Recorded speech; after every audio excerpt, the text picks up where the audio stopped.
On l'appelle Association des hommes d'affaires chrétiens croyants du message du temps de la fin, en sigle ASA-CMTF. C'est bien les noms de cette nouvelle structure qui regroupe les frères et sœurs entrepreneurs du message en RDC et dans le monde. Son initiateur, le pasteur Joseph Malassi de Durban, l'a officiellement lancé ce samedi 5 avril à l'hôtel Fleuve Congo à Kinshasa. Plusieurs pasteurs et hommes d'affaires étaient présents pour soutenir l'initiative. Les récits de Divine Lemba. La rencontre s'est tenue au prestigieux hôtel Fleuve Congo, situé dans la commune de la Gombe à Kinshasa. Les invités venus des différents endroits de la capitale ont participé au lancement officiel de l'association des hommes d'affaires chrétiens croyants du message du temps de la fin, en sigle ASSHA-CMTF, une initiative de pasteur Joseph Malassi de Durban. Tout commence par la foi. La foi que moi j'ai là, je sais que ça ira. Maintenant, le reste, Dieu va arrondir les angles, Dieu va réaliser. Parce que c'est l'œuvre de Dieu, ce n'est pas mon œuvre. Vous avez vous-même remarqué que Frère Branham en parle clairement dans les messages. Lors de son intervention, le pasteur Malassi a montré le bien fondé de cette structure qui rassemble tous les frères et sœurs du message sans distinction de doctrine ou de croyance. Nous n'allons pas glisser vers une église parce que chacun a son église déjà. On ne va pas brouiller les objectifs parce que déjà les objectifs que nous avons valent la peine que nous existions. Et notre satisfaction sera de voir ces objectifs être en train d'être atteints les uns après les autres. Plusieurs pasteurs, prédicateurs et hommes d'affaires de diverses églises du message étaient présents dans la salle. Prenant la parole à tour de rôle, les hommes des dieux ont salué l'initiative du pasteur Malassi de créer cette association. Ils ont chacun partagé leurs témoignages et leur expérience sur le champ des missions.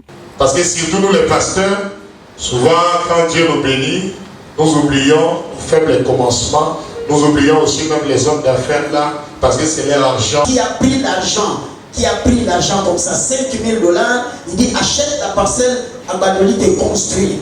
L'unique. Après ça va pouvoir je peux.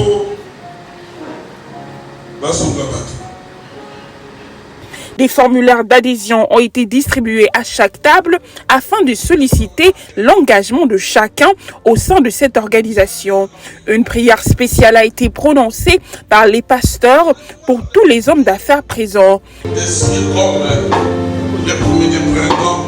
Le révérend Justin Manzé a ensuite déclaré solennellement ouvertes les activités de l'association. Au nom du Seigneur Jésus-Christ, nous, serviteurs de Dieu ici présents, des pasteurs, des ministres, nous lançons officiellement aujourd'hui l'association sans but lucratif ASHA-CMTF. Nous la déclarons ouverte, nous la déclarons vivante, nous la déclarons naître. Après ces paroles, toute la salle a été invitée à prier pour cette structure.